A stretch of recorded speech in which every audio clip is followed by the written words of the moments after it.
Welcome to Echoes of the Timeless Truth. Today we are meeting Kevin Zephaniah, author of Wisdom of the Ages, Discovering the Path Within. His journey is one of breaking boundaries, uprooting limiting beliefs, and discovering a deeper identity. In this opening episode, we are going to explore the life behind the book and why his voice speaks so powerfully to our times. Kevin, welcome. Thank you for being here. Thank you for having me, Sam. First episode, we're really going to get to know you and your work and all of the wisdom throughout this series. But before we step into that wisdom, I want to learn about your story. I want to know, who was Kevin before you became the voice behind Wisdom of the Ages? Paint us a picture about your prior to life. Okay. So I have a wife and 4 beautiful children. I worked in the background of customer service, hospitality, business development, logistics, and the environmental safety. So it's contentful. It's full of information. I was a student of a great mentor. I pastored a couple of churches real quick, so it was a wonderful journey. Now we're putting into books.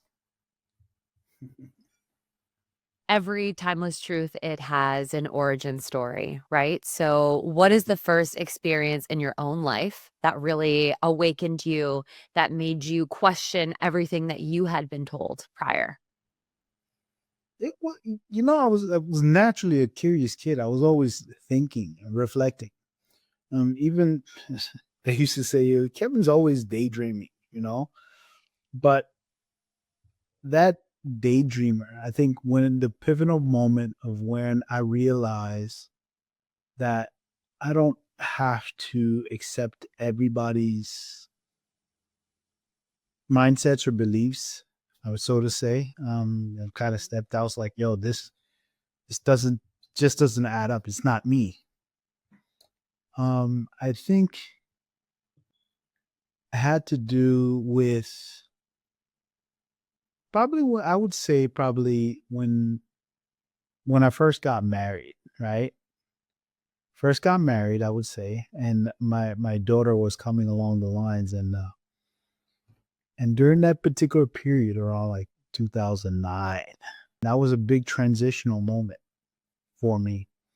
Between 2005 2009, this gap allowed me to think and reflect. And 2009 was a big transitional moment for me, where the things that I knew, the things that I saw begin to had me deeply reflect. And I say that because during that particular period of time, my grandmother had passed away. And it was with her departure that allowed me to really think about certain things, reflect on certain things, and really to let go and embrace new things. And her departure allowed me to see people and to really reflect about who they were and what it is that I really wanted for myself. And that pivotal moment drew me to the beginning. So from 2005 to 2009, she's no longer there. But the 2009 was when I actually took the step to develop and to build something on my own. And so I got married during that particular period of time. So it was a lot of things going on, stimulating my mind, yeah, very big change. Um, but that passing of my grandmother is what really stepped it, that sped up the process for thinking differently. You always think differently, but that moment where this person is no longer here really, like, wait, you long to talk to this person, that person's no longer there. But while you're longing, you start to feel different things. You start to hear different things inside of you. And it's like, wait, what? And then you start to dig deeper, and you start to hear more things. You start to explore deeper. You start to realize that there's so much more. So the passing of my grandmother and the beginning of marriage was a big pivotal moment that set me in the proper direction, I would say. Yeah, it sounds like your grandmother played a really big role in your life. And when she was gone, it was almost like she was passing on the torch to you to now be free and be on your own and carry on with this wisdom that maybe she had been teaching you for years, and it was now your turn to pass it on. And I know one of the teachings you often teach us about in your work is the importance of breaking free from limiting beliefs. And I'm guessing that it's coming from a sense of you having limiting beliefs in the past. So, what was like the biggest belief that you once held that you have since freed yourself from and no longer feel captive to? I think for me it was probably like the need to be accepted. Mm. The need to be I love accepted. It's to be accepted by your culture, your society, your communities. You're longing for that. There's a period of time where you're longing for that acceptance, and you don't even realize that you're longing it. You know what I mean? You're longing for it. But there comes a time where you say, you know what? I don't have to be here being accepted by anyone in order to truly be me. So the limiting beliefs had to do with me wanting to connect with a community or connect with a gender or race or a culture. And that limiting belief that I had to do certain things in order to fit in to that community, it weighed me down from who I really was. And I didn't realize how much it really weighed me down until that moment. Say, I don't care. I don't have to. So the limiting belief that you have to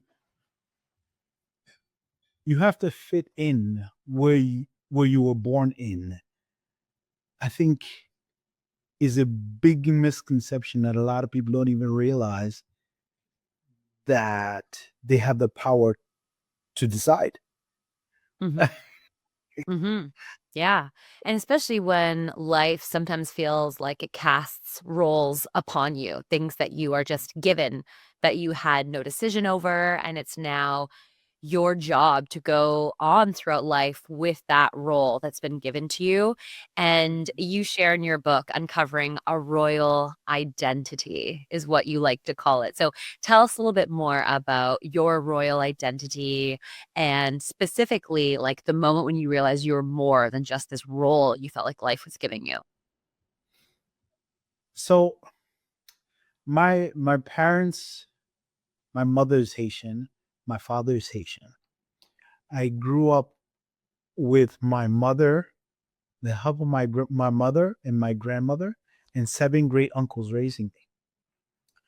So my father was not really present, like the fatherly role that he fulfilled in a household. Normal by normal standards, I would say he wasn't there. He wasn't that guy. But having said that, you're born into a family, and as you come into the family, everybody waits for you. But you start to realize within yourself that your mindset, your perceptions, your perspectives kind of sets you apart from the people that you've been surrounded by.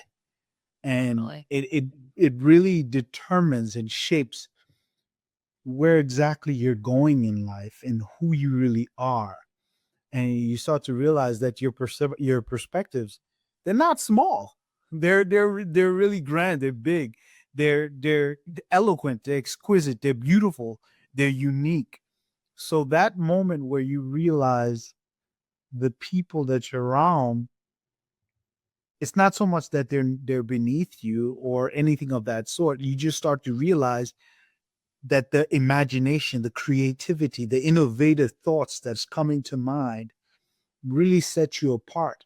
And that awakening that set me, that really kind of unveiled it to me, was not only after the passing of my grandmother, but my willingness to embrace something far grander, far more exquisite, far more beautiful.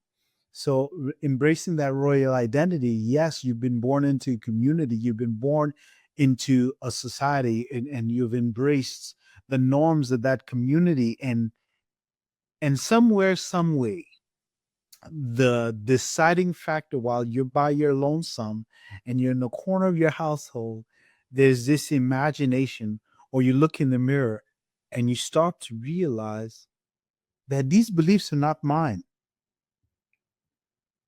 They're not mine. These the attires, the mindsets, they're not mine. And you start to realize that, well, how do I think? You start to realize that, well, this is the leaders think like this, or visionaries think like this, or create or innovators think like this.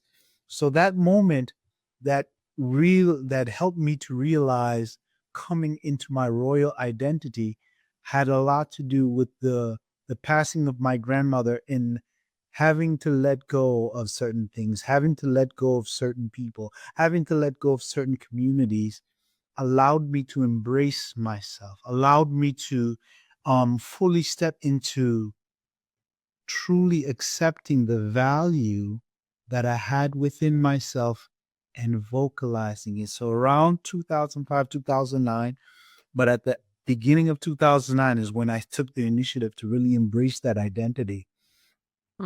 We often speak about where we're at now and think about past experiences in a way that they kind of had to happen in order for us to get to where we are today, right? You are someone that has so much wisdom, so much confidence. You've broken free from so many beliefs.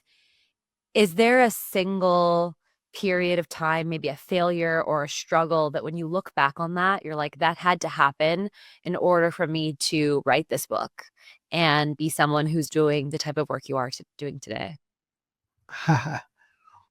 my my mentor, I walked with him for a long time. He was a Nigerian man, and he was a prophet, and I was considered to be an armor bearer to him. And then he always told me, he said, "Yo, Kevin, you should write a book. You should write a book." But when he passed away about 2.5 years ago, waited till he departed, and my mind was clear. And the reality started to set in. And said, now is the time for me to share some of the things that he shared with me. And I took the initiative to embrace not only the leadership that he gave me, but the instructions that he provided to me, that provided the clarity and the smooth pathway to be able to put pen to paper to really illustrate what it is that I've been taught. And I look at my children now. It's, yes, under the direction that my mentor gave me, but it's mainly for my kids that I write it. I write it so that they can have something to hold on to. If in the event that I'm not here, the words are always there for them to reflect upon. Wow. So it was very much for your children. Always. It's always been for my children. That's the kind of stuff that I sit down at the dinner table, at the dining room table, and I'm teaching my kids 24/7. Like, it's What are the ages? Paint me a picture for what this like at your dinner table. so my eldest is 15, Okay. 14, Okay. 13, and then my 4-year-old now. But Okay. I what I used to do is just break it down in increments. I'm always teaching, Okay. whether it's at the basketball court, whether it's at the gym. But when I'm sitting at the dinner, we're having real life discussions. Yeah. What hurt me, what I learned, my downfalls, everything of that sort. I'm not hiding it. I'm sharing it in the most logical, practical, and transparent way as possible, sharing it with my kids. That's amazing. And they respond favorably to this? Or they like, Dad, not again. I just want to have chit chat about Yeah, that, what's happening at school. yeah, no, it's never a dull moment. I'm a very intense person, and yes, I do get that from time to time. But they're very. I would say my children are very perceptive. There are times that yes, I'm not really in the mood for, it, but they're attentive, and I think that is what is really inspiring me is the fact that my children are listening, and I don't know that they're listening until I go to the school and I realize like, oh, so they are listening. And then you see it in practice. That's amazing. Yeah, yeah. A lot of people will run away from pain, right? The discomfort of a challenging moment is often too much for a lot of people. You seem to have a really beautiful way of turning pain into purpose. How did you learn to do that? You've spoken about various mentors. Did someone teach you that, or is that something you were really born with? My I honestly that kind of takes my breath away when I hear that because my mentor, he was a Nigerian man. His name was King Jeroboam, and he mentioned to me, he said, Kevin, in every man's life, there's one person that you will be open to, that you will be honest and you will share everything with. And as my mentor, he shared everything with me. I would speak to him at least 3 to 4 times a day before, sometimes before the sun rises or the sun sets. Here we are from a father to a son, from a mentor to a student. We're having conversations, deliberate conversations about things everything, finances, health, politics, belief patterns, everything. We named it, you name it, we had a conversation about it. When we had it continuously. And that right there, I I guess the fact that he mentioned to me, he said, you know why I share with Kevin what I share with Kevin? Because he listens. And that for me helped me to understand that my curiosity that has placed me in a position of privilege to learn from a man that was not physically my father, but taught me things that a fatherly figure would teach me, enabled me to speak about things in a way that I never thought I could. Yes, because he was a very vocal person. You know what I mean? What if he's got to tell you something, he's going to tell you, and there's nothing you can do about it. He was a very outspoken person. Very, as I said, he's a Nigerian man, so he's a cultured man. He's practical. He understands, but he's been around. But don't expect him to hold his tongue, and that's the type of man that he was. No, he's not. And but psychology tells us that when a person is loud or speaks, there's something deeper that they're drawing your attention from, and it's the emotional aspect of things. And the fact that we could have had those conversations continuously, I mean, he's no longer here, has provided everyone the opportunity to hear what I would be telling him. Wisdom of the Ages, the book that we're here to talk about, this is a book that it feels different. It's part guide, it's part mirror, it's part manifesto. From your point of view, what sets this book apart from others that are in the same space, your quote unquote competition? What makes yours different? Um, Number one, I would say when I wrote the book, I didn't really write it for readers. I wrote it for my children. It so happens that everyone that's going to read it is going to be the beneficiary. But what sets this book apart is that I'm giving to you what my mentor gave to me for the past 20, 30 years, and you don't have to go do research for it, but I'm giving you a roadmap that will enable you to not only redefine yourself, but to redefine your space. So what's gonna make it different from anybody else? Me. There's only one of me. There's not two. There's not two. There's only one of me. So hearing it from my perspective is what's gonna make it worthwhile. Nobody has that perspective more than you, right? And so like leaning into your own unique voice and owning that, I think that's something that you've really done well. If you had to distill the heartbeat of this book, though, in a sentence, challenging, difficult to do, but if I made you, how would you distill that in one sentence? That's a challenging question. But if there were something to say, wisdom of the age, right? You're probably going to hear this along the way. But there's one slogan I hold dear to, and it will make you think. But we are the culture we create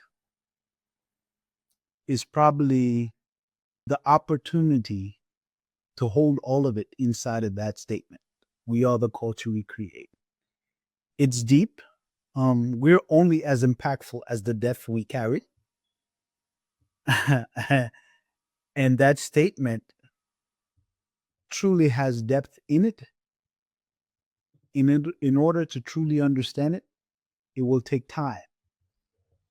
But the book is written in a simplistic manner. So we are the culture we create is the sentence that will sum it all up. Yeah, when I hear that, I really feel that speaks to the everyday person who doesn't think that they have any business trying to change the world or have any ability to make the world a better place or to be that visionary. And it really embodies that idea that everybody has the ability to impact the culture, the society, the people, the world around us if we choose to, right? If we lean into that, lean into who we are. And especially when we think about the next generation of young adults in particular who are going to be discovering this book, why them? Why are we targeting this generation? And why will this message resonate specifically with people like your children and their peers? Well, in Haiti, there's a saying, "Ou pa ka dresse un pied bois qui déjà accroché." You cannot straighten a tree that is already crooked. That doesn't mean we forget about them. But the younger generation, in essence, we are at their mercy because they will lead the countries that we later on will live in. We will eat what they have hunted for. We will cook what they put on our tables, or should I say on the pot for us to cook. So the younger generation is an opportunity because my children, sometimes we think that we've given birth to our children. In actuality, our children have given birth to us. It's my children that has given me the opportunity to see more, to think more, because I had to learn things. And after I've learned it, then I had to put it in the system. Then after I put it in the system, that applied to them, that I can teach them the right things, hoping that there will be quality individuals for a quality tomorrow. Yeah, realistically, if I can change one person's perspective, that's enough for me. That's my children. If my children can see a difference, my editor asked me, he said, "Yo, why did you write this book?" He said, "Well, I wrote it for my kids. But if I can prepare my children for the world, and I equally prepare the world to see my children, and for them to see me do it, I think that is enough. Because my mentor, I watched him succeed and I watched him fail. I watched him make decent decisions, bad decisions, but I was privileged to see all of them. I was privileged to hear before and after all of them. And that shaped what kind of man I've chosen to be. How do I choose to teach and how do I choose to impact? And I think him having done that for me has given me the opportunity to do that for them. And that will enable everybody else to see what life has to offer to them. I feel from everything I've learned about you already, I imagine you've already succeeded in that goal. It sounds like you have earned the respect of your children, that they have already started to be impacted by the wisdom that you're passing on to them. And when you think about really passing this on specifically to this next generation, there is an element of ancient and timeless wisdom, which I think you naturally bring, right? You've had mentors from various generations. You seem to really lean on what we can learn from people of the past. But there's also very unique challenges that exist in a novel way for today's generation. So how do you balance those two things in order to break through to the younger people and have this ancient wisdom resonate today? Well, when we think about wisdom, you're normally see an old man, right? But I mean, nowadays, wisdom is the link that joins us all together. We just don't realize it, but it's in every culture, every nationality, every system, and every area. And that glimpse of wisdom, for me, how do I balance that? Sometimes we just have to be true, stay true to ourselves, remain grounded and rooted, and push everything out. Be quiet and allow yourself to understand what it is you hear. Be honest about what you hear, why you hear it, why it's coming to you at the time it's coming, and understanding how's it applicable to you and how's it applicable to anybody else. I was thirsty for knowledge, for wisdom. I was thirsty for it. So I guess because everywhere I looked, that's all I could see because that's what I was hungry for. And that's what I try to pass on to the people around me. That's why I wrote it in a book so that if I benefit from it, my children benefit from it, maybe you can benefit from it.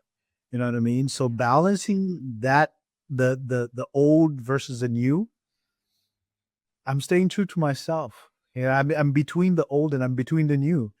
Yeah. And I'm the balance. I'm the scale. So I'm sitting here. What do I choose to listen to at that time? Or how do I choose to embrace? How do I respect the old? How to respect the new? And how do I put them together?